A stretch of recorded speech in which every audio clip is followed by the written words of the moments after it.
Is that any better? Always something going on. I hope that I have now corrected it. I've pressed a bazillion buttons. I don't think I have any more sound buttons to press. So hopefully one of those did the trick. I can hear myself. I tested my videos. I could hear my videos earlier. And Kim, it's not X, it's just me. So hopefully you guys can hear me now. I rely on you so heavily to tell me when I have technical issues. So I apologize. I probably should just stop and start over, but I'm not going to do all of that craziness. But I think my sound should be working right now. I think I got the last of the buttons pressed. Thank you, Allison, for letting me know you can hear me now. So I'm going to start over. I'm Tabitha with Tabs on Tab. Good morning. Happy to see you guys. I apologize for all of these technical issues I've been having. As I was explaining when you guys couldn't hear me, is I don't know what is happening. I don't know why everything is changing and why. I'm guessing maybe the software I use had an update and didn't tell me or didn't recommend different types of settings. I know nothing about podcasting. I'm winging it every single day, and I don't do anything different. There's only so many buttons you can press, only so many buttons I know, and I press them all in the morning, the same as I have every morning since I first started. And some mornings I have sound, and some mornings I don't. I really have no idea what the difference is between the two. Just like the videos, for the past couple of days, I haven't been able to hear the videos. I already listened to them, so I know what they say. But as long as you guys can hear them, that's what's important. But again, I want to jump right into things. Colonel Joe Adams joining us this morning from the Washington Guard at 8 a.m. I want to talk about the congressional hearing that took place yesterday in regards to the drones, if that's what you want to call them, that we're seeing in they are specifically talking about New Jersey. And again, I don't know why we're focusing so much on New Jersey, other than maybe because the governor, Phil Murphy, got involved in New Jersey. I'm not sure, because these are being seen all over the world, all over the United States, not just New Jersey. But they did call this emergency congressional hearing yesterday. So I'm going to get into that. I want to talk later on, just a touch base on what's going on in Syria, just because of all the executions that are taking place and still the fighting that's going on. That is nowhere near being settled yet, nowhere near that. But first, I want to talk about this congressional hearing before Colonel Adams joins us, because I think it's so incredibly important to talk about. And yes, Monica, his house in Bedminster, New Jersey, the drones were seen above his house. And if you look at them, they certainly do just look at drones. I'm going to show you a picture. One, I've got several photos here, but here's one that I'm going to show you. Now, this is a photo. I don't know how easy it will be for you guys to see, but you can see the drones up there across the sky, several of them. Allison says, you watched it. They said they're coming in, excuse me, from the ocean in New Jersey. Yes, there was a congressman, and this is part of the reason why they called this congressional hearing. He said that he was driving in New Jersey, and he saw about 50 of these drones coming up, toward from the Atlantic there towards him. And he said several of them were following a Coast Guard vessel. They talked to the Coast Guard. I saw the interview. And this guy's like, I have no idea what's going on. We don't know why they're here. We don't know why they're following us. We're not sure.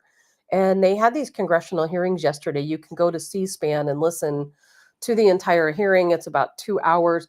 Now, the majority of the hearing is quite honestly not about New Jersey or about any of the recent sightings. It's really about creating legislature so that they know how to deal with drones. And quite honestly, excuse me, they do not know. They don't know. They do not know what these are. They have no idea who they belong to. They really know absolutely nothing, which is very interesting to me. But mainly what they were talking about is the Counter UAS Authority, Security, Safety, and Reauthorization Act. That's what the majority of this congressional hearing was about. And if you want to look this up yourself, it is HR 8610. And what they are primarily talking about is the ability that we do or don't have to deal with drones because even though we're having the situation that's taking place in New Jersey right now, which by the way is actually a threat. Don't listen to anyone who tells you that it's not. That is one thing that was determined is they really just don't know. They really have no idea. But we'll get into that. What they really talked about is the FBI investigating not only these drones, but other ones that are used for true nefarious purposes also.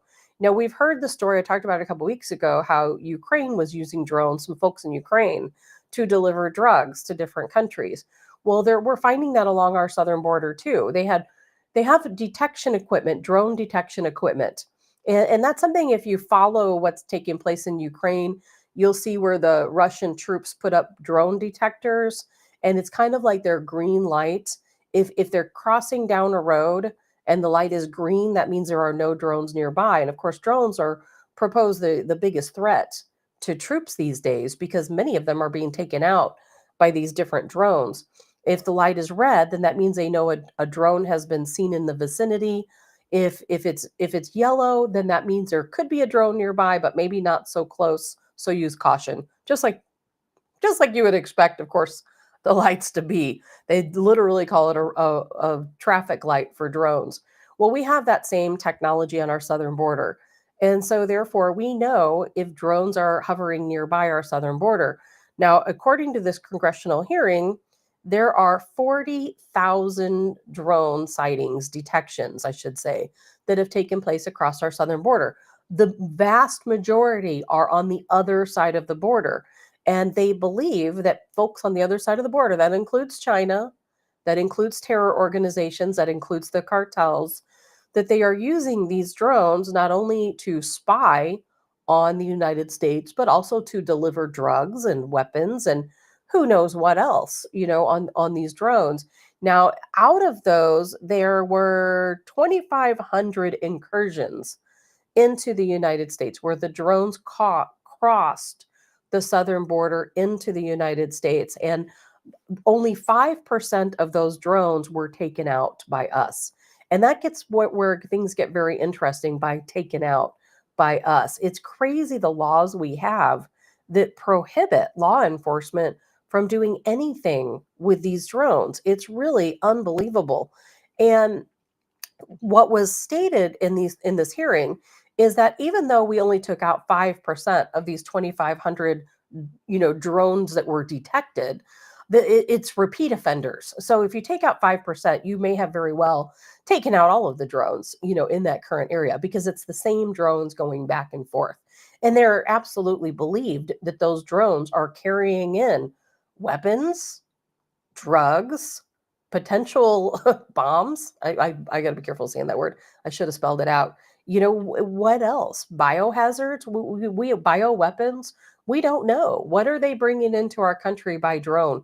We don't know. We have no idea.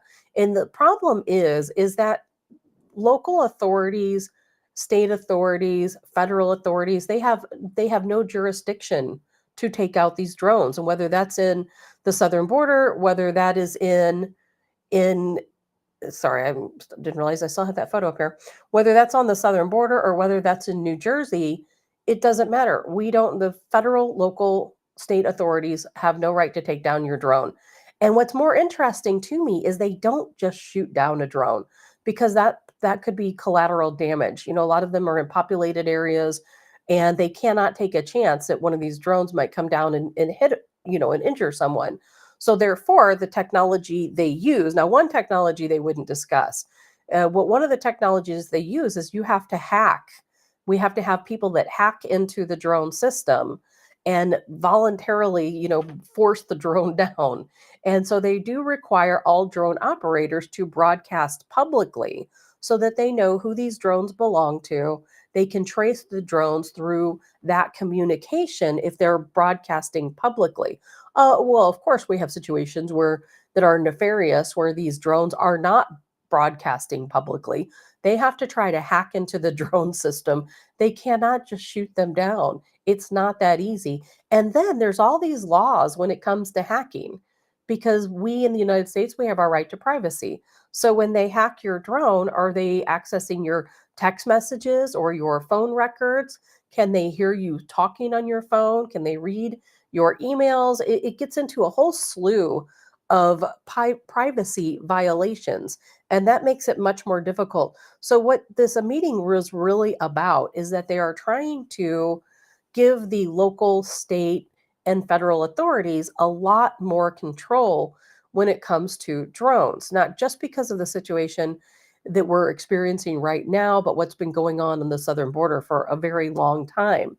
So, what they're telling us now is that even if they can come up with these added security measures and they're going to train local, state, federal employees on how to bring these drones down safely, how to investigate drone incursions, and so on. They want to make sure that the American people know that when they do access your information, because they have to hack into your cell phone, because most people control a drone with their cell phone. Now, of course, we're talking about people controlling drones. That's not what's going on in New Jersey or around many parts of the world. But so it's interesting to look into this legislature because it's a good way to learn if you watch this meeting that we really have no idea. We don't know what we're doing. We have no legislature that really tackles this situation. Everything is red tape, everything is bureaucracy. So what we're basically saying in this situation is that yes, we see these drones not only on our southern border but all across the country, and there's not a darn thing we can do about it. And what I learned as far as the situation going on in New Jersey is, they were basically asking questions of the FBI and about their investigation, and very pointed questions. There was a woman there who was from New York, and she said that Hamilton Air Force Base had viewed these different, I'm going to call them UAPs, because quite honestly, we don't know what they are, flying over the Air Force Base, and they don't know what they are. She said the military does not know. The military is not aware. The United States military has no idea what these objects are. The FBI has no idea what these objects are. They're not broadcasting publicly. They have no way to gather information. They haven't been able to access any type of data system. They know that they do not belong to individuals like you and I. They know that. But do they belong to another country? Do they belong to a corporation or some type of group? They really just don't know. They don't know. They don't have the authority to take them out of the sky because of collateral damage. They said the Department of Defense is the only authority that can potentially take these drones out of the air. No one else has the right to do that. And the Department of Defense, of course, has no statement. They're not talking. They were not at this meeting, but it was very clear that in this woman asked very pointed questions. Is this a training? Do we have these drones training? Are they training on search and rescue? We're seeing them over the ocean by the Coast Guard. We're seeing them over military bases. We're seeing them over very sensitive areas, water treatment facilities, nuclear facilities. What are they doing? And he said, no, they have no knowledge that these drones are being used in any type of training. They have no knowledge that who the drones belong to. They have no knowledge as to what they're doing. So far, they said they have not posed a risk to anyone. They've not harmed anyone. They've not harmed any of these facilities. They don't know if they're gathering information. And if you look at these drones, I mean, they're very busy. Have you noticed that? These drones are very busy. They're not just sitting stationary. They're all over the place. They're moving. People see them. They're flying over people's houses, across people's yards, some low, some high. They're zipping through the sky, and all these crazy patterns. You can go out and see tons of videos, tons of videos. And again, I had this photo yesterday that I wanted to show you guys again, if I can get it to pull up. This is a photo that was taken from underneath one of the drones. This drone crossed someone's yard, and they took this photo from underneath. So this is what it looks like underneath. But now what happens is if you try to get a good look at the drone, if you focus a camera on it or a telescope or try to get it in your sights, what it does is it turns into this. And this is also taken by the same person at the same time. And they took a whole series of photos, but they pretty much all look like these two things. These were the sharper ones. But so this is the extended version, and this is what it folds up to when it zips off into the sky. And then this is what they kind of look like when they're up in the sky. I don't know what they are. I don't think any of us know what they are. But it's very interesting and here's the other thing. Do we trust these congressional hearings to tell us the truth? I think to some degree, yes. They hold these congressional hearings, and when there's something they don't want you to know, they will tell the rest of the team that, hey, we can't talk about this right now. Because one of the questions that was asked is, do we have the ability to use kinetic energy? Or there was a specific word they used, direct energy. Do we have a direct energy weapon that can take these out of the sky without harming people? And they said, well, we can't talk about that here. That's classified information. I'll be happy to brief you otherwise. But the rest of the hearing was open. There was nothing else that they said they'd have to talk about behind closed doors. It was very clear they just don't know. They were asked very pointedly, are these drones, are they dangerous? Does the public face danger? And he said he doesn't know. They really just don't know. And and the woman that was speaking, she stated that, how do we know that these drones aren't carrying weapons? How do we know they're not carrying weapons? How do we know they're not carrying bioweapons? How do we know that they're not just waiting for the signal to attack not only our infrastructure, but our people? And they don't know. That's just it. They don't know. The only thing they can tell us is that as of now, they have posed no danger. They haven't harmed anyone or any facility. They just don't know why they're here. And to me, that's more alarming than anything, is to just not know. Now, if you look at this photo here, and I'm going to show this again, and this very much looks like what you would expect a military drone to look like. So I'm not saying it's extraterrestrial or aliens or anything like that. And Pam, she says it's a test, and it could be, but they very pointedly asked, is this training? Are we testing new equipment? And the answer was no. There's no communication that's what we're doing, that we really just don't know what they are. And part of the problem is they're interfering with traffic control. I've got a little bit of a video here I'm going to play very quickly before Colonel Adams joins us. And it's a New Jersey news report where they talk about exactly what some of these drones are doing in the area. I'm going to play this super quick. Hopefully you can hear it with my sound today. I don't trust a whole lot of anything. Hey, Ernie and Candace, the FAA has placed a temporary restriction on drone flights over Picatinny Arsenal and over Trump National Golf Course in Bedminster. When these drones were first spotted 2 weeks ago, the Morris County Prosecutor's Office said that they posed no known threat to public safety. But people want to know, what the heck are they and what are they doing? It's normal to see red and green lights in December, unless they're coming from mysterious drones in the night sky. It's kind of unsettling. They're not up for 15 minutes, they're up for hours. Some are very big, probably the size of a car. Mike Walsh says he's seen hundreds of them over the past 2 weeks from his Randolph backyard and has the video to prove it. They kind of go slow, they come towards you, then they'll change direction a little. They're all going different ways. The drones have been spotted all over Morris County. Morristown police sent an alert to residents Sunday saying they are aware of drone activity and that if a drone crashes or lands, do not approach or handle it. The FBI's Newark field office would only say it is working with other law enforcement agencies to figure out what's going on, but at the moment doesn't have enough information to share. A lot of people want to know what's going on. I think more people are coming around to that, oh, this is going on and maybe it's not good. Nancy Reed didn't want to show her face on camera, but says she's seen the drones every night since November 18th. I can see them right out my bedroom window. I can watch them. Last night was about 5:30, so it was earlier. But it's normally anywhere between like 7:30 and 10:30, they're out here. Never during the day. Nobody ever sees them during the day. One thing she hasn't seen is the normal air traffic she's used to, and she doesn't understand why. We're in the fly pattern going to like Morristown Airport and Newark, and we used to see a lot of planes coming back and forth. You don't see them anymore. I think that's interesting that they don't see the aircraft anymore. And why?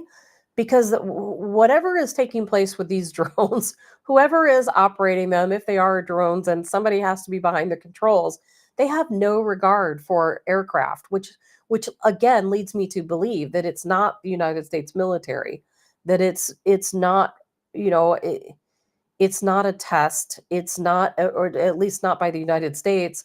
It's not part of any type of training because they would not involve themselves with these fly zones. And we talked about that yesterday. That a lady, her flight had landed at Newark Airport, and she said, "Oh yeah, there was one underneath us, right before we landed." That's not something that our military would do. So we have to ask, okay, let's just say it's not our military. This is not our military. This is not our government. So who is it? Is it another government? I think that seems most likely. I do not think they are extraterrestrial or alien spaceships or anything along those lines. But so if it's another government, then who is it? It just doesn't make any sense. Who is doing this? What do we need to do to step up the efforts to do something about it? Why is the Department of Justice just sitting around, or are they frantically trying to figure out what to do? Do they know more than what we think? And Allison says the FBI is lead on the investigation. Do we trust them? Typically, I would say no. Yes, I trust the FBI agents in the field. Do I trust the folks at the top? No. But they're also talking at a congressional hearing. And if they had something I think they had to say, I think they would have said it behind closed doors. There's plenty of their friends at this meeting where I don't think they'd have to lie to us. I think that they would deny, coming to the meeting or say that it needs to be classified. I really do think that they just don't know. They just don't know.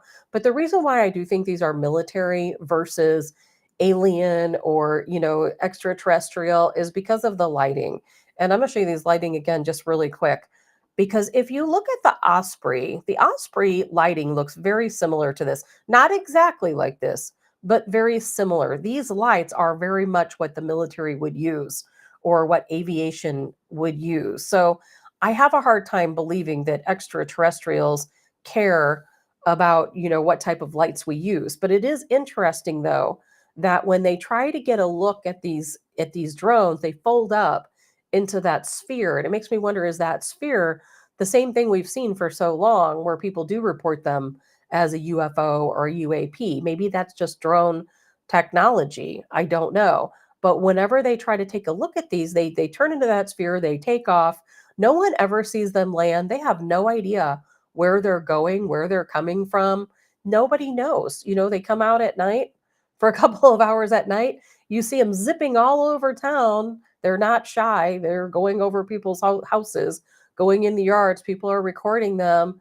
So that's apparently not a problem. It's a very strange situation that's going on with these UFOs. I would encourage you to go back and watch if you have the time. It's about 2 hours long to go back and watch the hearing that took place yesterday. You can see it on C-SPAN. I'll share it to my Telegram page.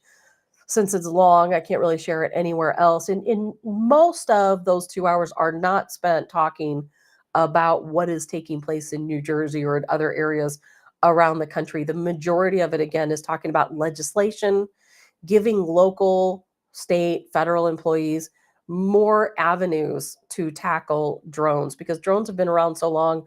The project's really not even funded.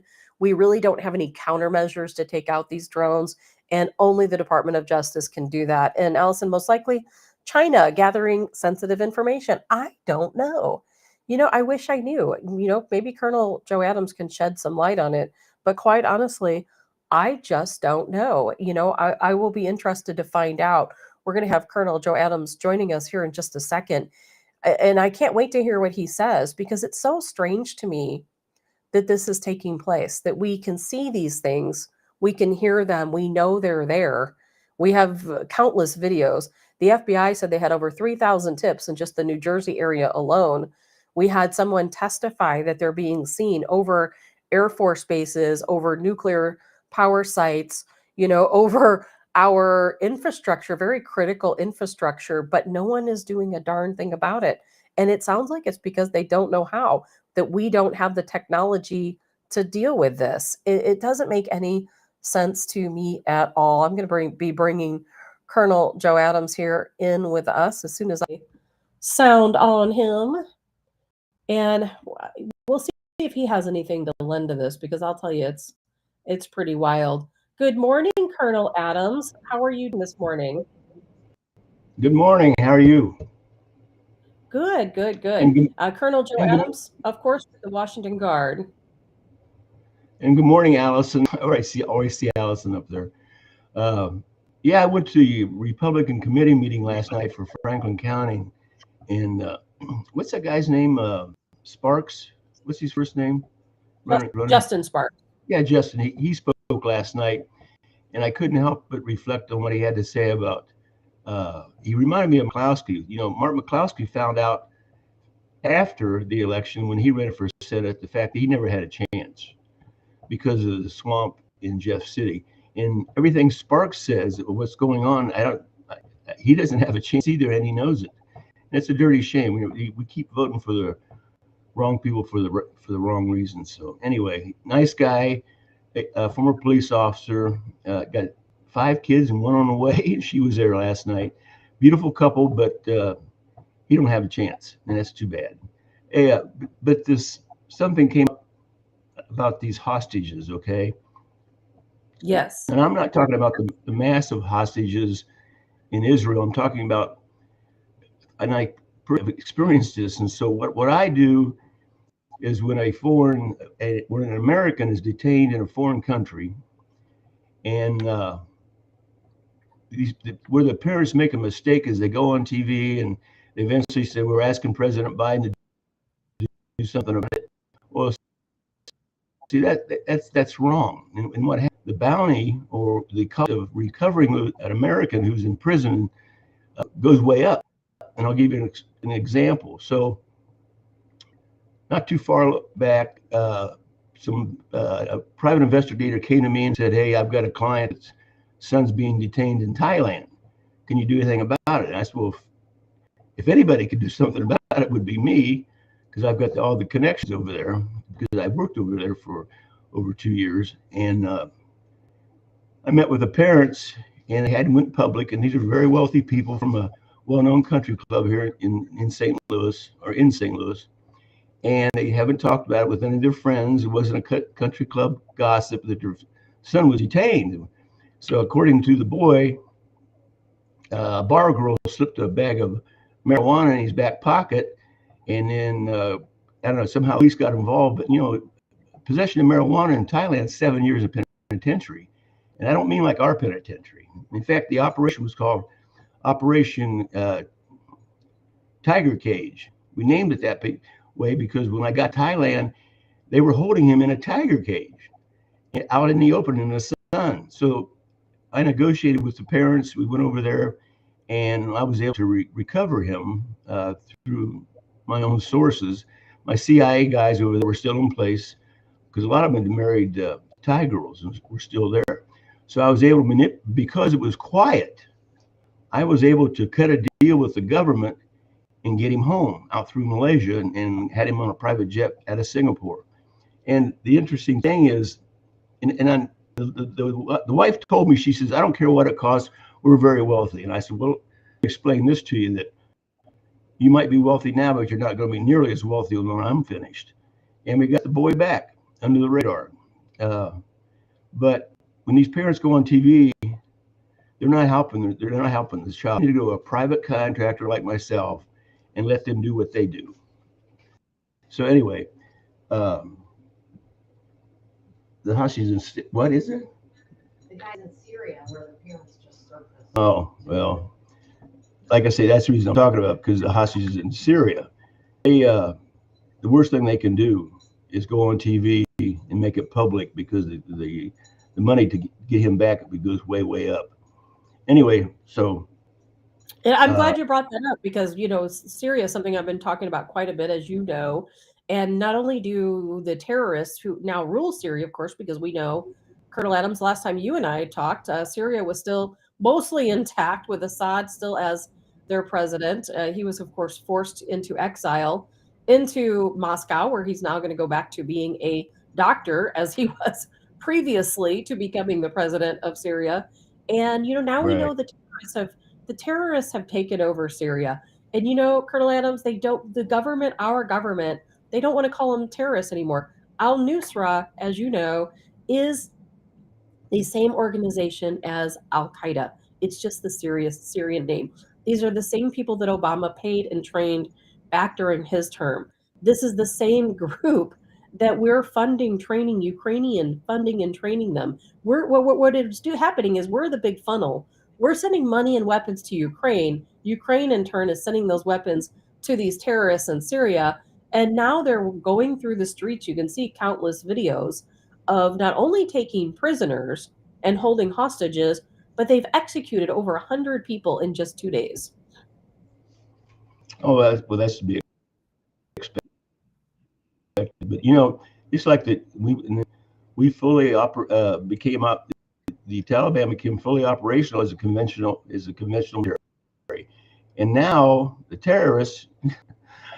Thank you, Assad. And I'm sorry, I might have jinxed him last Wednesday when I said, well, if he's probably going to go into exile to Russia. Sorry about that. I didn't jinx the guy, but it was pretty obvious where he was going to go, if in fact he had to leave. I was more interested in his car collection than anything else, because it's going to take a while for the dust to settle. But it'll be interesting to see what happens. I noticed all the American media over there amongst the people, and I thought that was pretty different than actually Iraq. But as long as they don't turn to another Iraq, we'll be okay. But It will turn to another Iraq. In the Sunnis and the Shiites hate each other, so we got to play something. Anyway, I like this car. It already is. Yeah.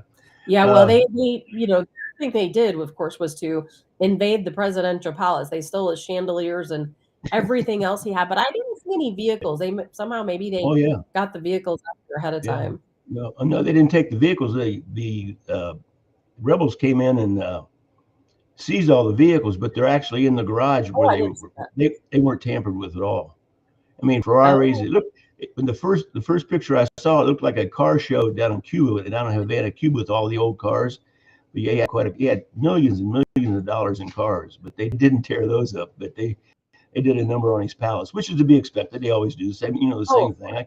My buddy, I guess I can say that. Anyway, when we hit the palace when the Marines got into the palace over in Iraq, the first thing they was pee in the pool, and sent pictures out of peeing in Saddam Hussein's pool. So that was pretty funny. But that's the Marines for you. What can you expect?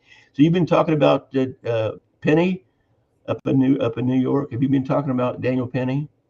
We have talked a little bit about Daniel Penny, yes, and about the acquittal, of course. And of course, the judge there wanted to change the game. Instead of having a mistrial, he wanted, of course, the jury to reconsider charges. And you can't change the game in the middle of the play, right? Even though, of course, that's what you're trying to do. In my opinion, he's a hero. Well, people, of course, we weren't in the courtroom, but people have to understand that Penny had no choice but to stay in contact with that person in what they call a chokehold. In the Marine, I've taught that maneuver hundreds of times in several countries to the military. Where Penny's problem was, he wasn't in proper position to execute the chokehold the way it can be controlled. And when he was on the bottom and the guy was on top, you're right. You can't let that guy go, because he's going to get up and now you're on your back. Bad situation. So Penny had to ride out the storm. Of course, the gentleman died. And that's too bad. Which is unfortunate. Yeah, what is actually called the naked stranglehold. And I don't know why it's called the naked stranglehold. I guess you're supposed to take your clothes off or something before you do it. I have no idea. But I've taught that to hundreds of troops who were shot. And the reason I teach it is because I would tell my recruits that it's not necessarily to kill every enemy. You might want to get some information on them. So I'm going to show you how to incapacitate without killing someone, and not in actually choking them to unconscious. But you got to know when to let up. That's the problem. The fact that this guy was still struggling. Penny's on the back, but and I guess the guy had some medical problems too. So there was a lot of things, but his positioning I wouldn't let the guy go either if he was on top of me. And you But don't know what the guy's capable of. At this point, he probably didn't know if he had weapons.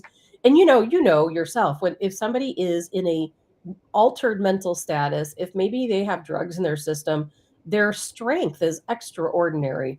It takes a lot to hold someone like that in a chokehold. And as you said, the positioning, it's not something that he had planned to do. It was a last minute maneuver. And it is very difficult to control that type of situation. But you're right. If he let him go, then what kind of threat was this man going to pose? Well, Penny, it was obvious before Penny, got a chokehold on him. The guy's crazy. Yeah. He's out of his mind. So Yes. now we're dealing with somebody that's not even, you can't negotiate with the guy who's out of his mind. So Penny did the right thing. And he shouldn't have even been brought to trial, to tell you the truth. So now, but I guess you saw the Black Lives Matter people on TV and asking for vengeance and all that. Well, now, I've got people inside Black Lives Matter that talk to me. And, a lot of those people that are up there going, it's like you say, it's all about money. These people that's up there ramping and raving about vengeance and all that. Well, some of those people don't believe that, but that's their platform. Everybody has to have a platform. And so all these people that's ramping and raving about all these things, and now they're going to sue Danny Penny.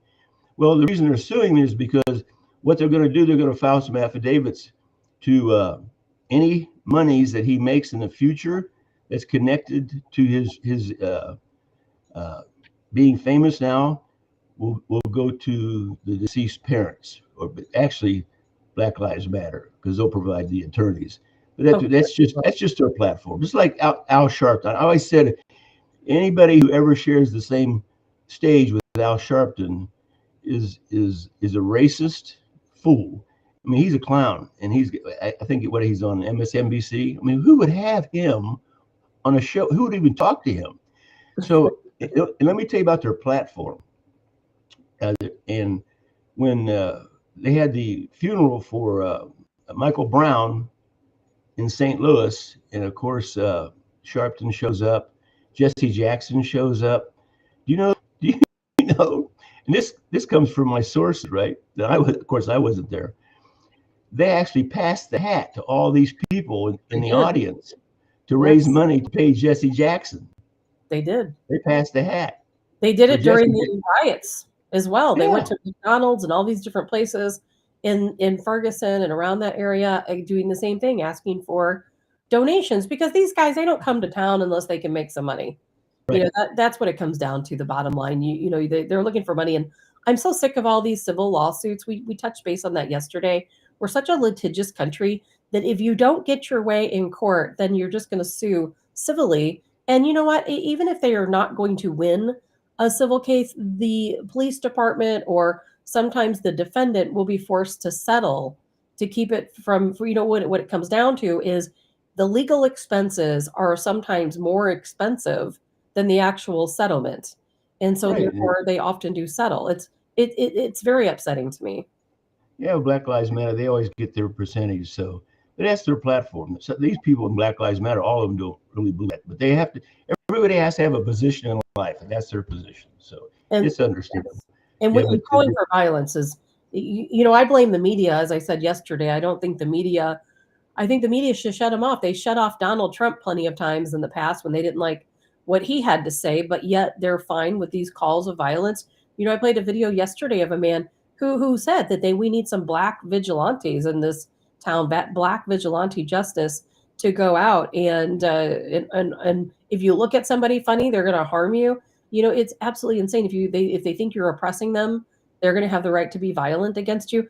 We shouldn't be able to hear these types of speeches on the news. Yeah, I mean, they shouldn't be promoting it. If the guy wasn't yelling for vengeance, he wouldn't be on TV. That's right. But the TV should pass on that. There's certain things that shouldn't even be broadcast because it just institutes more problems. But anyway, so much for Black Lives Matter. Hey, I'm this Assad guy. He was a brutal dictator. But you have to understand the people that he had to control. He's nothing more than another Saddam Hussein, same way. 100%. And it's the same scenario, except Assad maybe no, he did not take it too far. He's a Saddam Hussein, because you have to understand the types of people that's constantly at each other's throats with the different groups, and that he controlled the populace by force. It was a brutal dictator. He had to be, but he Yeah. let's add that in. He had to be. I always try to tell people think, Yeah. oh, I love Saddam, or I love Putin, or I love Assad, and I'm on the wrong side of things. But the fact is, look what happened with Saddam Hussein. We claimed they had weapons of mass destruction, which they obviously did not have. That was a lie. And why? Because we wanted to change their government. We wanted to put terrorists in control in Iraq, which is exactly what we did, because we wanted their minerals, we wanted their oil, we wanted their resources. Same situation in Syria. We want the oil, we want their resources. They're not part of the central banking system. Therefore, just like we did in Libya, it's just another chapter of the same story. And yes, Assad, of course, did rule these people brutally, because those people were trying to not only kill him, but kill other Syrians. Because, and I know you, Joe, this is more to listeners, not to you. I know I'm preaching to the choir, but Assad did at least give Syria a non-secular government, and he did give them the freedom of religion. And now all of a sudden, we, the United States, get involved. And the terrorists that stood, Assad was the only person standing between the innocent Syrians and their freedoms, and the terrorists. And now they're marching through the streets, executing and taking hostage of innocent Syrians. It's sickening to me.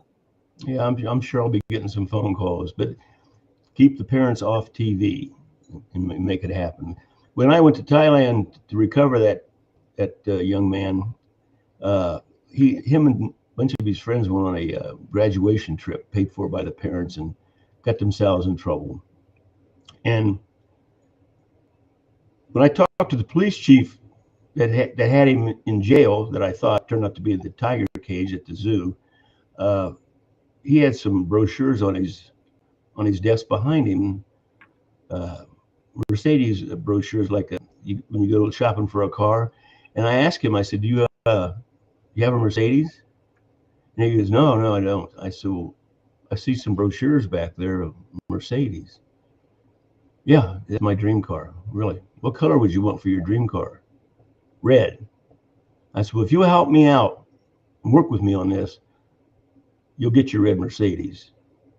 Anyway, I came home and he got his red Mercedes. So, I got a comment on Biden. Come on, this guy. Did you people see the tree lighting ceremony at the White House? Did you see that? Yes, he is. As a matter of fact, I'll have a video for him here shortly to play. He's absolutely. He couldn't even do a 30-second speech about Merry Christmas to everybody. And what caught me was, I had to watch it a few times, and then I talked to a couple of people up there, and it actually I couldn't believe what I saw. So he's 30-second speech, and he's got teleprompters, right? He's reading the teleprompters. Then it comes to the countdown: 5, 4, 3, 2, 1. Do you know that was on the teleprompter? The man couldn't even count backwards. 5, 4, 3, 2, 1, and almost screwed it up. So that's our illustrious leader. Oh yeah, we talked about that yesterday. This is the real Biden. They've gotten rid of all the actors; they don't need them anymore. Now we're seeing the real deal, and that's the person who's leading us.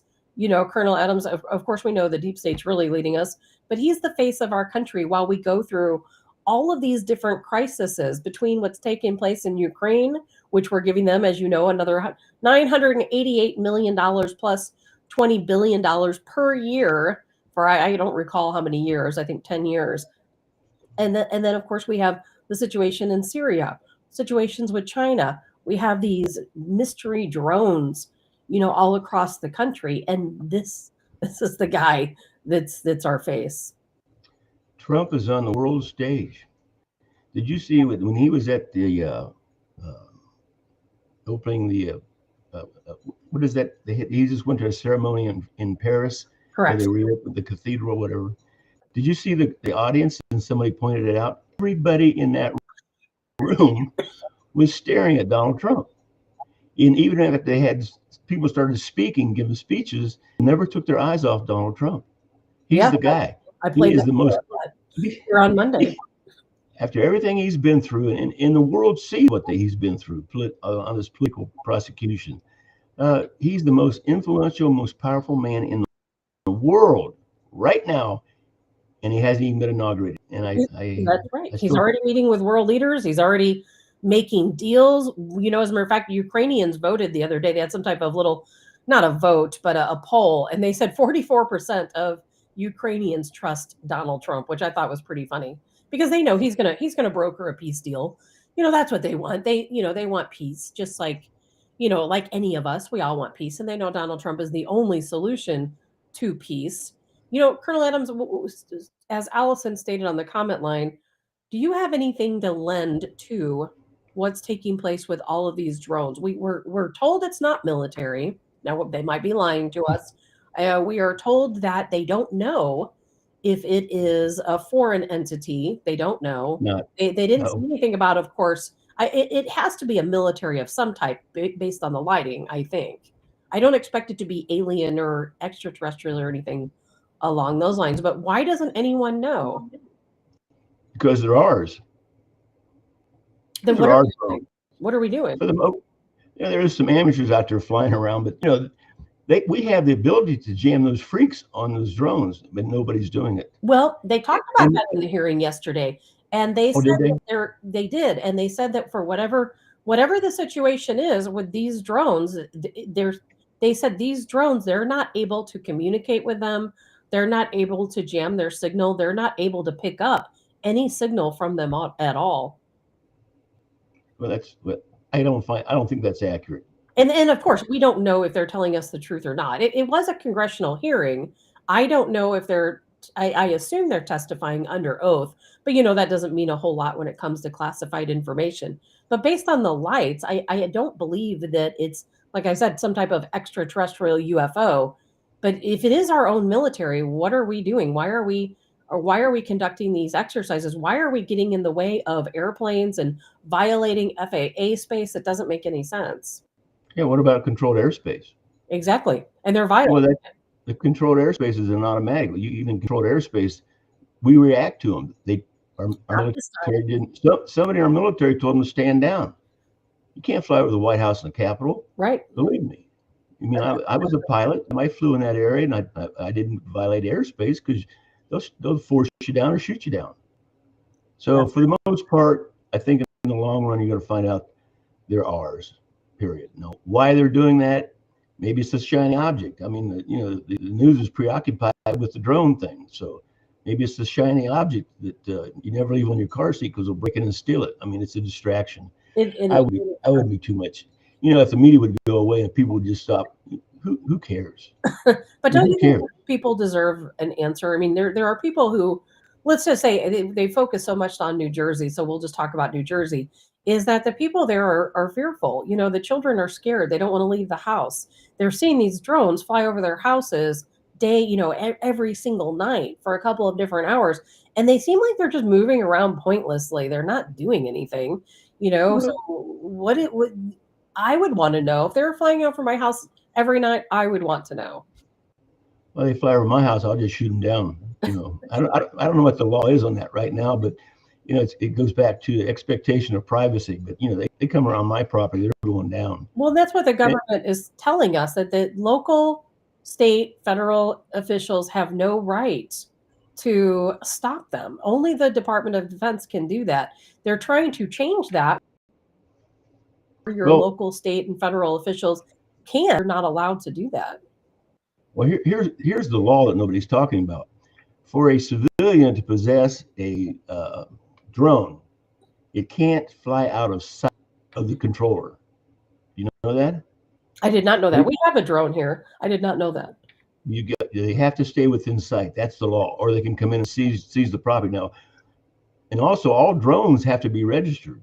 Yes. Unless somebody got a 3D printer and made a drone, they're all registered. I've got a drone. We have a drone program within the Guard, and my drone's registered. Had nothing to hide. So I don't know. I mean, I worry about other things more important. We got drones out here flying all over the place out But here these in drones Franklin are County. But these drones are very large. They're the size, some of them are as large as a bus. They're flying over our military installations. They're flying over the White House. They're flying over Trump's home. They're flying over Air Force bases. They're intertwining, with commercial air traffic. There's something really strange going on here, and I do think people have a reason to be fearful because we don't know what the capabilities are. Are these is it China? Is it another country? Is it Russia? Do they have BOMBs strapped to these drones? Do they have bioweapons? Are they waiting for a call? We just don't know. Well, our enemies are watching this and seeing what they can get away with. Also true, which is a lot. Yeah, They can get away with a lot. yeah, thanks for the idea. But we were flying drones on the border in support of Border Patrol and actually flying into Mexico. So what? But the Obama administration came out and shut the program down. Now, some of these drones, I don't know how many pilots are out there, but like what's the smallest airplane? What's a Cessna 152? Some of these drones are the size of a Cessna 152, maybe half the size of a 178. I mean, these are huge. The ones we flew were huge, but the Obama administration shut it down. But so they come down and read us the law and say, oh, by the way, you can fly drones, but you can't fly them out of sight. That's a federal crime. There you go. And they changed that law. I don't think so. You know what? Like I said, we have a drone here. I don't know all of the laws. I know that obviously about you don't have to, as far as I know, be registered unless you plan to fly at a certain distance or at a certain height. If you're just flying around your property, they don't have to be registered. Well, it's 500 feet. You're not supposed to fly them above 500 feet. Yeah. I knew there was that just reminds me of something. Now, all these drones were flying overseas in Syria and all these other places. Do you know where the pilots are flying those drones? Do you have any idea? Does anybody out there know that a lot of those drones that were flying overseas in those countries are piloted from St. Louis? I did not know that. I know some of the pilots because I know you can be anywhere to pilot, of course, these drones. And that's what the FBI allegedly is trying to figure out what's taking place with these drones here in the United States is, where are the people? Because or are they anonymous? I'm not getting the right word. You know what I mean? And they're trying to figure out what exactly is going on here. They probably know all the answers, Colonel Adams, as you know. They probably know all the answers and they just don't want us to know. But that even makes it more mysterious is not knowing. And we see what drones are doing overseas. We know that the Obama administration, if you remember, the United States, we use drones to take out our adversaries, just like they're doing in Russia, Ukraine, over in Syria. The drones have a lot of capabilities of dropping the BOMBs, taking people out individually or as groups. I mean, they're certainly technology that could be used for nefarious purposes. And a lot of those drones that are killing people over there are piloted from a university right here in St. Louis. I had no idea. Yep. A lot of them. That's about as much as I can talk about that stuff. So, well, I know that we, the Americans, trained the Ukrainians how to operate the drones, and then Ukrainians in turn have been over in Syria training the terrorists, the al-Nusra and ISIS terrorists over in Syria. As a matter of fact, they were over there up until I think a week before the insurgents made their big march towards Damascus. And in turn, Ukraine wants some of the weapons that are still in Syria that had belonged to Assad's regime. But here's the thing is Israel has destroyed them all. So there's nothing left of that weapons stash. Because Israel, of course, they don't want the terrorists to get a hold of missiles and fighter jets and everything else. Yeah, I don't know what the terrorists took over for Assad. I don't know actually how they're going to function initially. But it'll be interesting anyway. So just like the Taliban, they'll get a seat at the table. We'll give them. We're already going to make plans to reclassify them where they're no longer called terrorists. Their new name is going to be, I think it's HTH or something like that, or HTS. And then what we're going to do is we're going to fund them just like we do the Taliban. Oh no, yeah, we already are. So Oh, we already are, but not publicly. We already yeah, are, and we have for a long time since Obama's term. But we're going to start doing it publicly because we're rewriting history. They're not terrorists anymore. We're going to take away their terror designation, and now they're just going to be just another country, just like Afghanistan is. It is oh, unbelievable to me how much our country supports terrorism. what's interesting is the fact that what ramifications is Iran going to suffer from this thing? Iran doesn't like that. No, And they don't. they don't care for Iran either. Here we go with the Shiites and the Sunnis again, right? So That's what right. the United States is going to try and do is turn those down, keep them armed, and side with them. Now, that's what we did with the Taliban. Look what happened there. Now, they kicked us out, literally kicked us out, killed our Marines, got away with it, and now they're a standing army. So it's continuous. Hey, if you got to have something else, I got one more thing, and I'll let you go. Happy to hear it. Happy to hear it. Now, this is important. Pay attention, okay? Allison, pay attention. Christmas. Merry Christmas to everybody. And I've got an idea for a stocking stuffer that I think we should all buy for the children. And this is the Donald Trump Build the Wall Lego set. This is ingenious, okay? And it's so detailed. So there's Donald Trump, and it's a build the wall. These are for 5+ age children. Of course, I have one, but all my grandkids, these things. And they're so detailed that it's Donald Trump in his blue suit with his red tie. And if you look at his hard hat real fast, it says, "Make America Great Again." So everybody, and on the back, is that a Lego set? It shows it's a Lego set. I thought I saw the little Lego logo up. So when I get, I'll build it. Maybe next Wednesday, I'll show you what I built. But anyway, and it shows on the other side of the wall.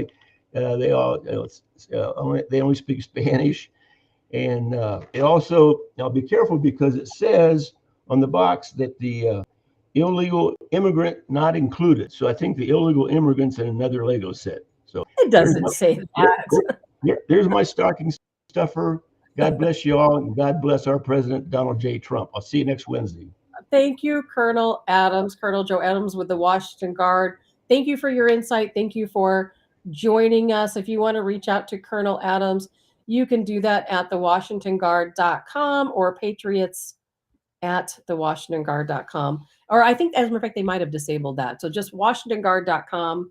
Take a look at that. You can find out all the information that you need.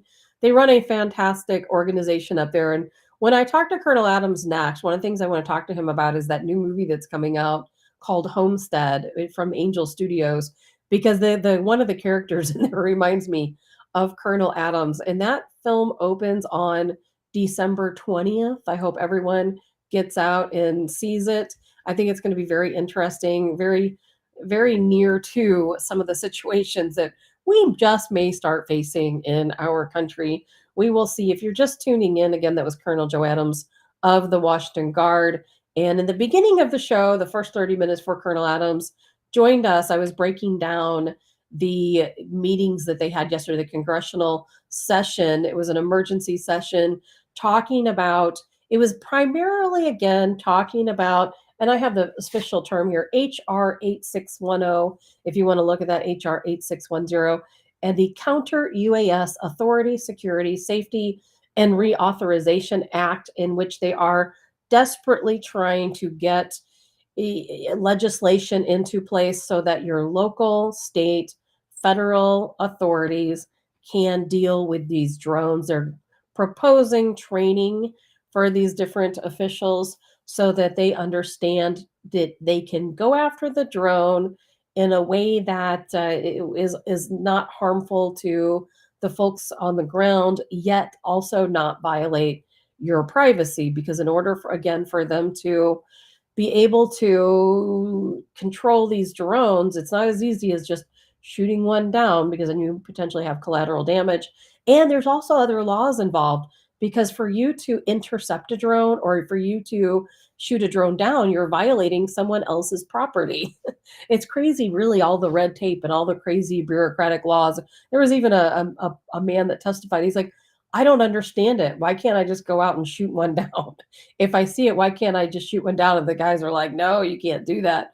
You can't do that. There's a lot of different laws involved because that's somebody else's personal property. And there's a lot of different things involved with that. And, the law enforcement, in order for them to be able to hack into somebody's cell phone to control a drone, they have to have a warrant. There's a lot to it.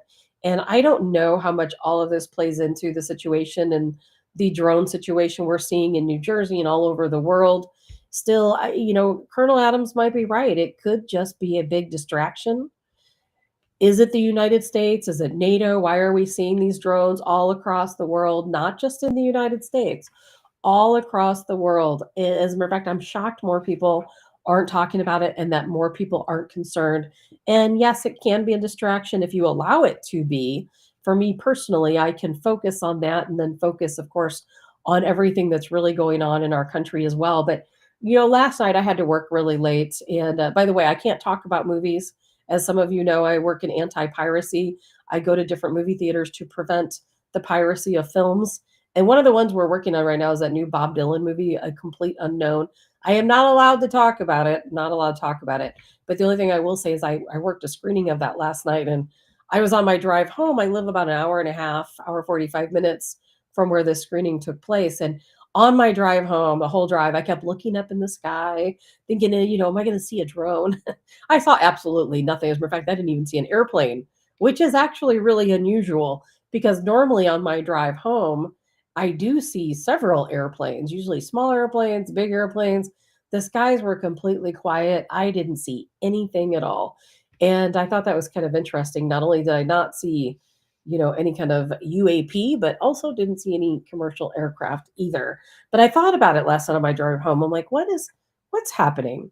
What are these drones doing? We're seeing them over our critical military infrastructure. They're over Hamilton Air Force Base, as we learned during these hearings yesterday.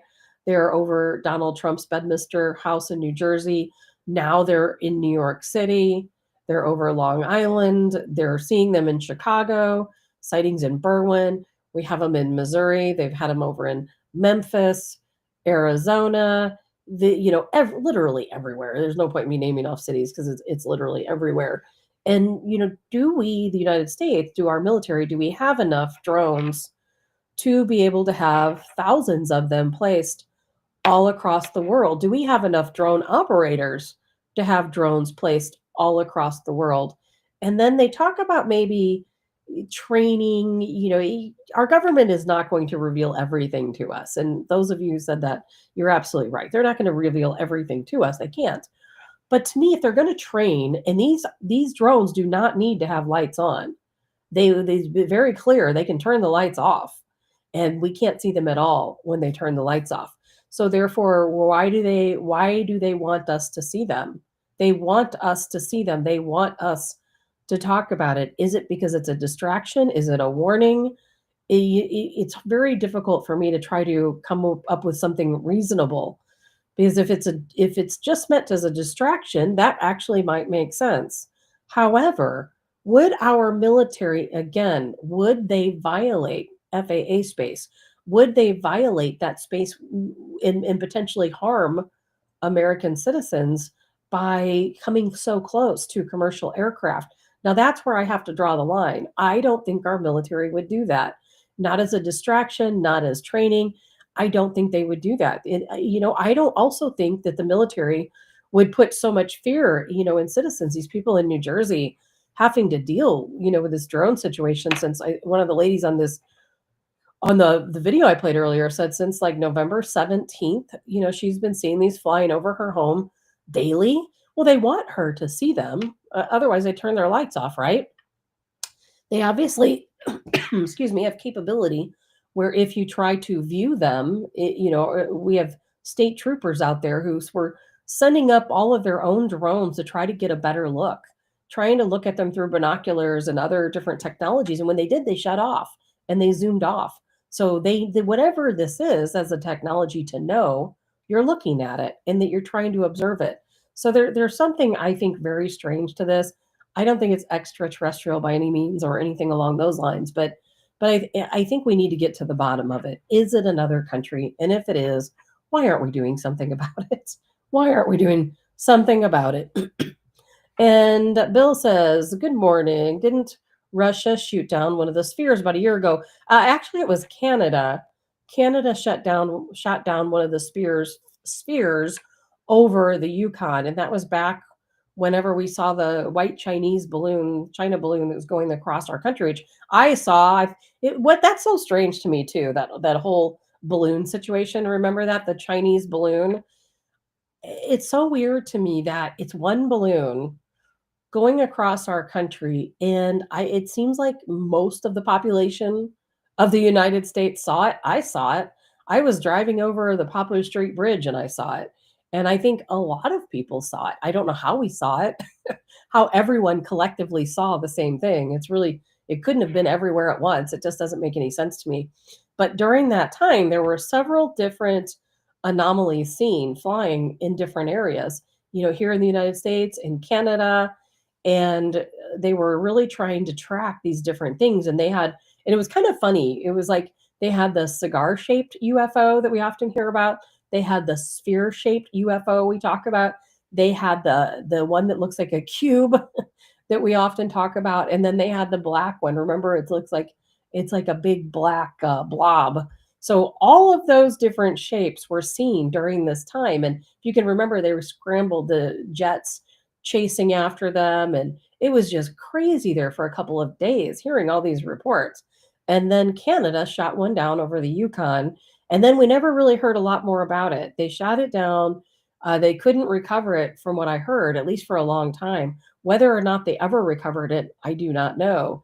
And then we had that warning from one of our congressmen, which I swore I was going to find that video, and I didn't because I do have it saved, who said, yes, Americans, you should be fearful.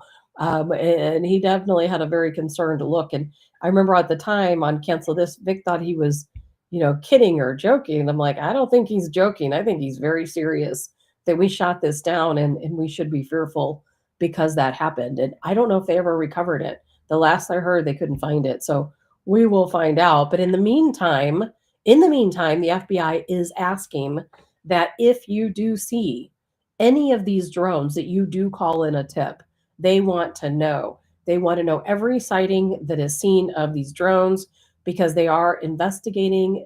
Again, as I said earlier, what came out of the hearing, you can hear it yourself. It's over at C-SPAN.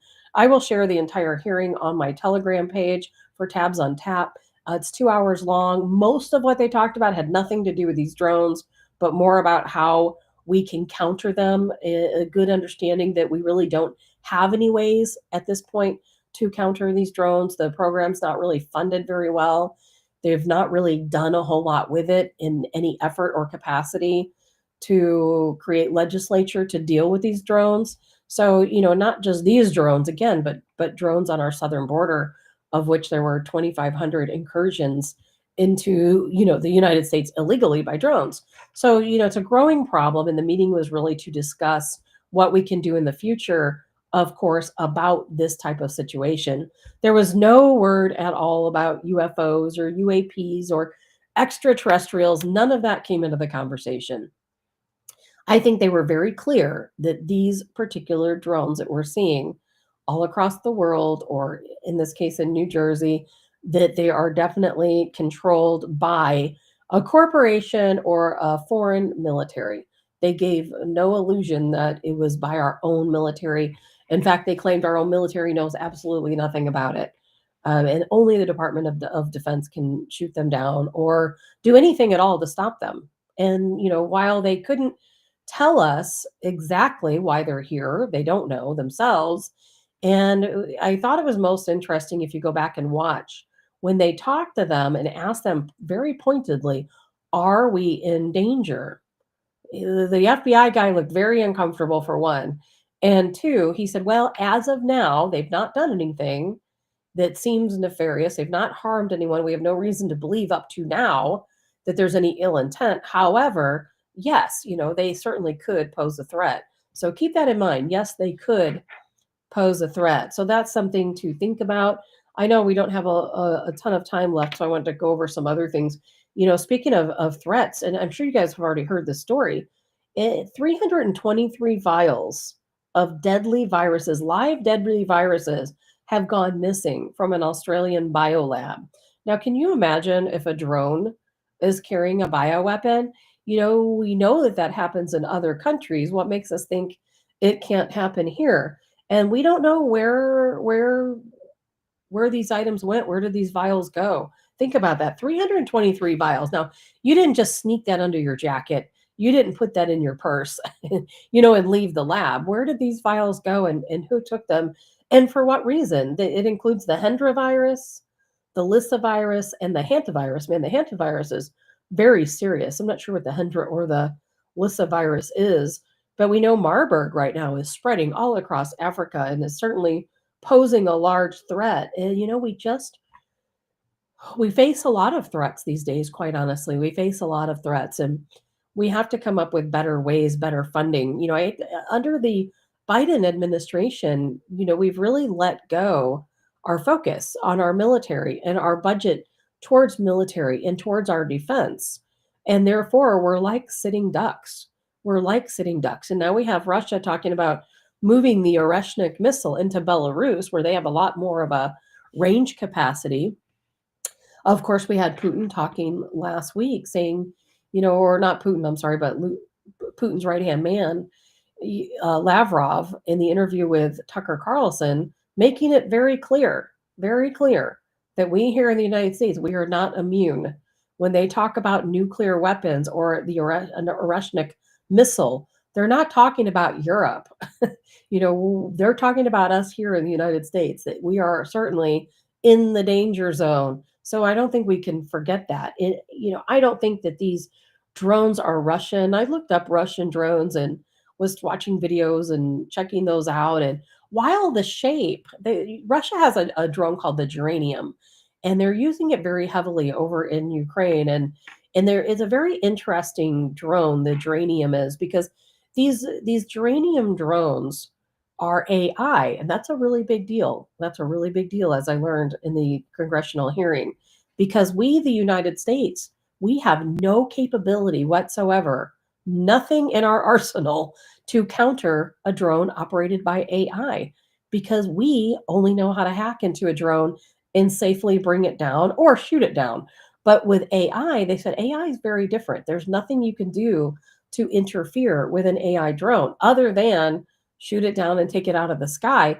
But they said that's very difficult to do because a lot of these drones have measures to where they're AI. They can think for themselves. If you try to shoot them down, they can evade whatever it is you're firing at them. And not only that, but these Geranium drones can work together without human intervention. So what happens is Russia can program these Geranium drones individually to have their own missions. However, if they're also programmed to where if something happens, once they're already have taken off towards their mission, towards their target, to change the plan, they talk to each other.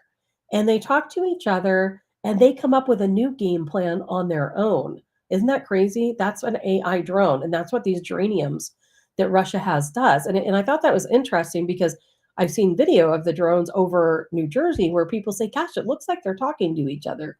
There's bigger drones and there's smaller drones that are being seen over New Jersey. If anything, just for observational purposes, I think it's interesting.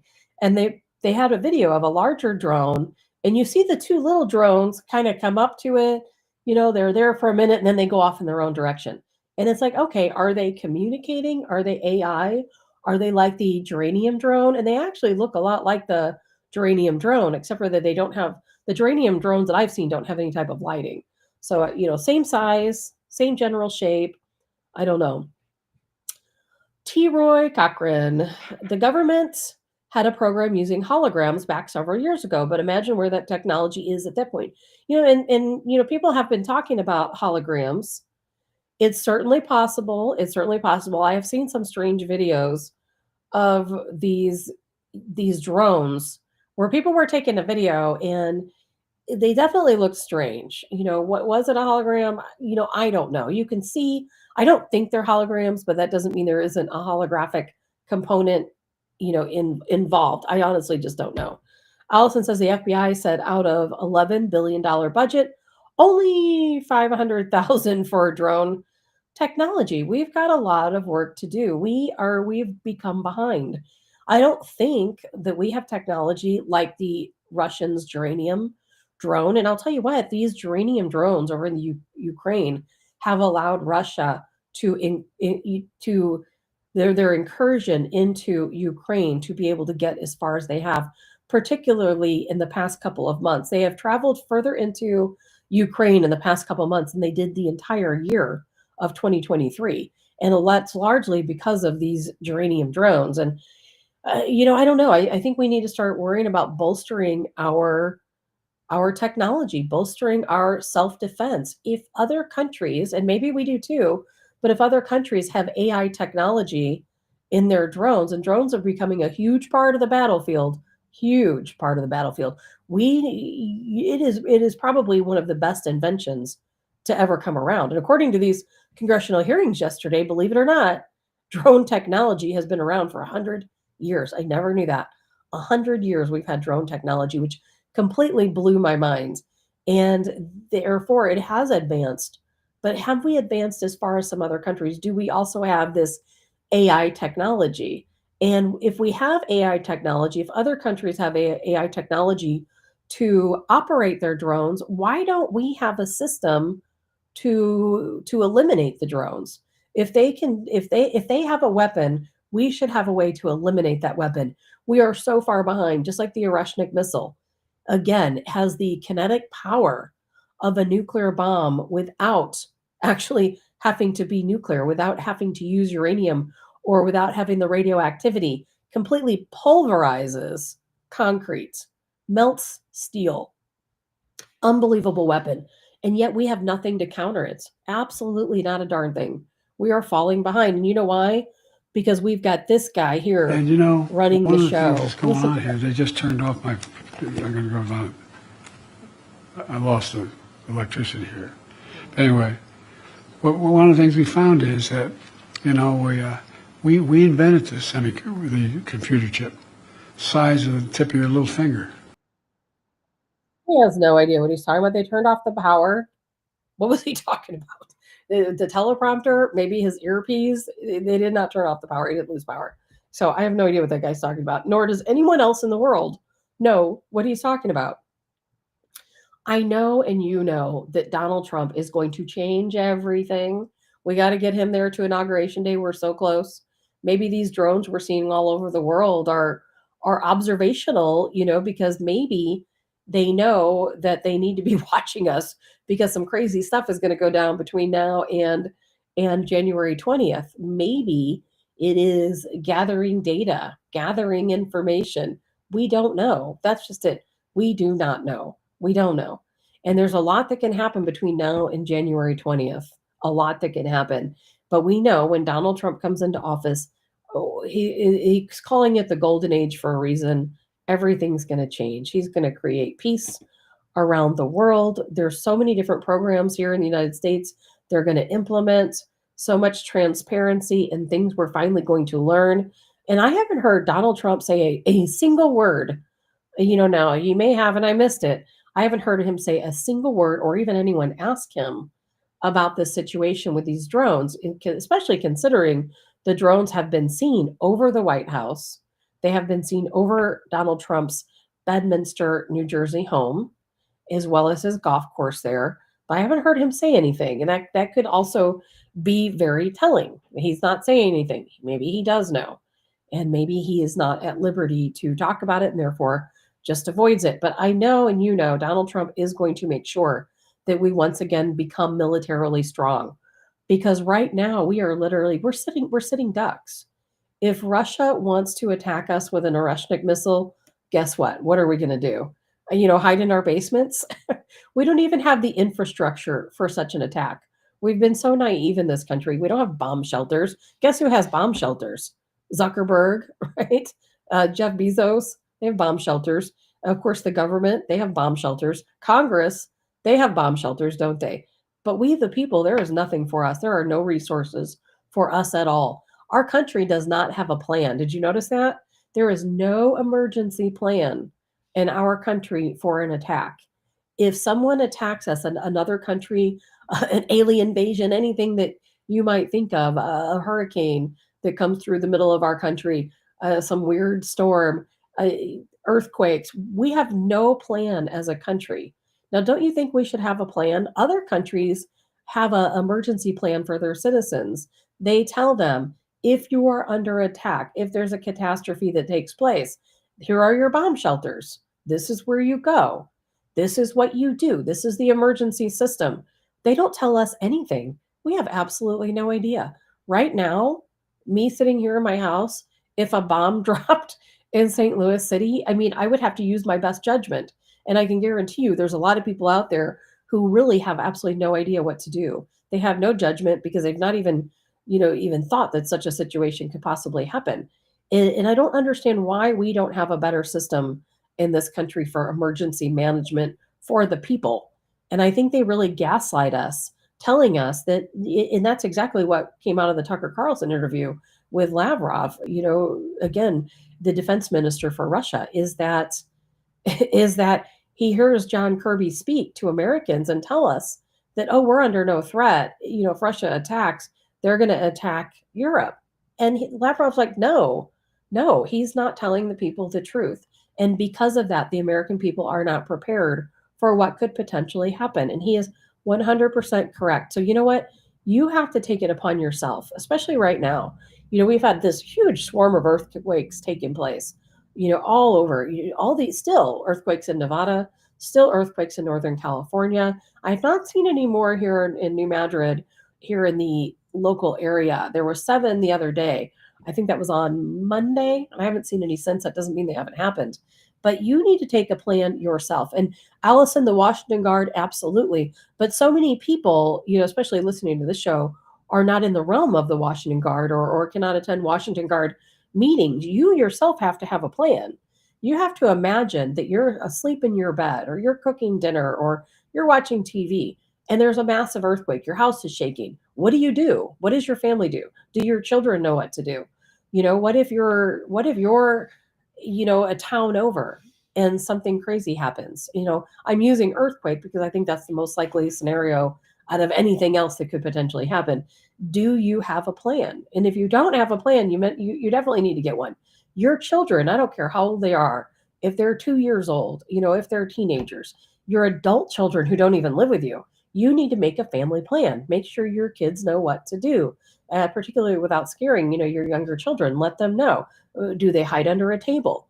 Do they try to run outside? Do they come and find you? What's your plan? Too many people don't have a plan. I ask people all the time, if you're in an emergency situation, what are you going to do? No idea. Absolutely no idea. And I'm not even going to get into the fact that, if something happens and you have to take shelter in your home or in your vehicle, or for gosh sakes, not even in your home. I think we all feel like if something really goes down, we're going to be in our home. We got to make sure we have food to eat in our home and firewood. But you know what? Chances are you at your home 24 hours a day? Most people are not. Most people spend more time away from home than they spend at home. So there's a very good likelihood that if something does happen, you're not going to be at your house. Your kids might be at school. Your husband or significant other might be at work. You might be at work. You might be at the store. There's a lot of plans. You need a plan A to a plan F, anything in between that could potentially happen, and make sure your family knows what your plan is. Make sure you know how to communicate with each other. The first thing that's going to go down is probably the power grid, right? If anything happens, that doesn't matter whether it's a natural disaster or an attack, the power grid is always the first to go. So you have to assume you may not have cell phone service, because if another country attacks us, guess what's going down? Cell phone service and power. What's next? Probably the water treatment facilities. You have to have a plan in action. I'm not trying to scare anyone, and I know I talk about this stuff quite often, but yet I still ask people who have no plan, and they really don't know what they're going to do. And the poor people up in North Carolina and Georgia and Tennessee, that went through, of course, Hurricane Helene, people in Florida were not prepared at all, especially up there in the Blue Ridge Mountains. Never in their wildest dreams would those people have ever thought that they would have this type of a horrific situation from a hurricane. And it was a true test to whether or not you were prepared, or even if you can prepare. Because I can guarantee you there was a lot of people up there in the mountains in North Carolina who were very prepared for any kind of disaster that comes their way. Yet you learn for some disasters, you really just can't prepare. There's nothing you can do. So those are all things to keep in mind. We're going to be talking a lot about different things, as we head into Trump's inauguration. I'm going to keep you guys updated on the situation with the drones. I've talked about it a lot because we had the congressional hearing yesterday, and not just about, of course, what's taking place in New Jersey, but also drones on our southern border, the general threat we face from drones, and a very important topic. And we will eventually get to the bottom of what it is. It could be they just go away. I feel like they're here for observational purposes. What they're observing, I don't know. Or, maybe, there's a fault line that runs through New Jersey. It could have something to do with the fault line. Maybe these drones are mapping out the area. Maybe they're looking for minerals. I mean, who knows? Honestly, who knows? But either way, head's always on a swivel. We know that, don't we? Always got to keep aware and know what's going on, and always, always, always make sure you keep up with current events and know what's happening, not just here in your own country, but all around the world. Because what happens in other parts of the world absolutely does affect us. Because we, the United States, we've got our little dirty hands in everything. So we are the world's number one enemy. So never forget that. We are certainly on the target list, and don't think that we can't be. But something I want to start talking about a little bit each week is gardening, because we're getting ready to head into spring. It's hard to believe, getting ready to head into spring. I know me. I am getting ready to take some of my seeds, the winter sowing seeds.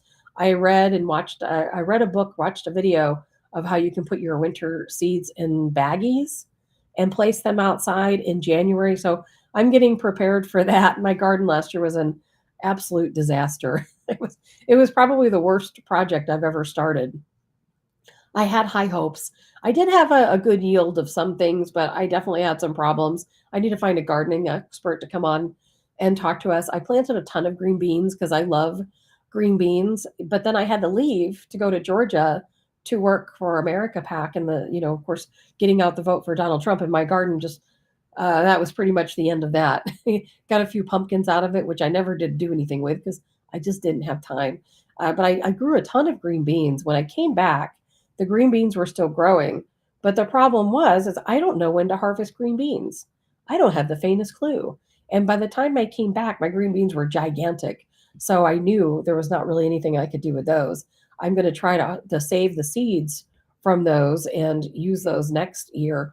But I don't have the faintest clue what a green bean should look like when you harvest it. So I've got a lot of research to do. Some of you guys might know. I've got to find some better treatments. I had a lot of powdery mildew in my garden, which really did hurt what I had planted, especially my melons and different things I had more zucchini than any one person ever needs. So a little less zucchini next year. I had pumpkins that I planted in the garden on the edge, but they took over the entire garden. I'm going to have to figure out another solution for pumpkins. I don't want pumpkin vines growing literally everywhere. Weeds, all kinds of problems with weeds. So we've got a lot to talk about. I know a lot of you guys are into gardens, something, to look into as the show moves along. Allison says, get your soil tested so you know what to add to the soil. I have a soil testing kit, but believe it or not, I've not gone out and tested it, which I do need to do. I've got a strange type of soil here. I don't know what most of you have, but the water table here is really high.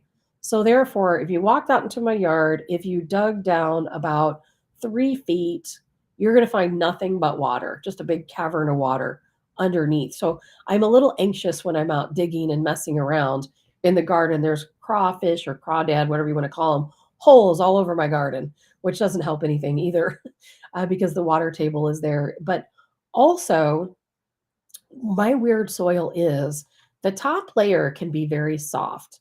I have about 6 inches where it's really soft, and everything I planted actually grew really well. I didn't have any problems with nutrients and that type of thing. However, under those 6 inches is hard clay. It's like silt and clay. Loam is what I'm told is our soil here. So I need to come up with a solution to break down that clay, loam type soil. I'm sure you guys know exactly what I'm talking about. It's you can pick it up and I could probably mold it into little statues right there in the garden. Very thick, very heavy, and I'm not really sure how to combat that. And Allison says add peat moss. That's probably a really good idea. Sarah says pick when they are thin and smaller. The bigger they are, the woodier they taste. Yeah, they don't taste good at that point. That's what I assumed. So when I came back from Georgia and I went out and I saw how giant my green beans were, I'm just like, forget it. I cut some of them up and gave them to the chickens. The rest of them I'm going to dry out, for seeds to plant next year because I had some really good seeds. But I already got my Baker Creek seed book trying to pick out. I have a ton of seeds, of course, left over from last year. So I definitely want to talk a lot about gardening, about being self-sufficient. Part of the reason why I wanted to do this podcast was to talk about self-sufficiency. But of course, that was during election time, and election was far more important than any other topic. Our national security, far more important than any other topic. But we have to start talking about living a simple life, getting back to the basics, gardening, being self-sufficient, all those types of things. So those are some of the things to look for. Got a lot of guests I'm trying to plan out and get organized, and hopefully we'll have my sound issues fixed by then. But either way, that's all I have for you guys today. A lot more to talk about tomorrow, of course, and every day after. Hopefully you guys all have a great day, and thank you, of course, to Colonel Joe Adams for joining us. If you want to reach out to him, you can do that at washingtonguard.com. Thank you all, of course, for your support and your comments. If you like the show, share the show. That's the only way we can keep people informed of the truth, because you're definitely not going to find the truth on the mainstream news. That's for sure. Sometimes not even on Fox National, quite honestly. So I hope you guys all have a great day, and I will look forward to talking to you all tomorrow.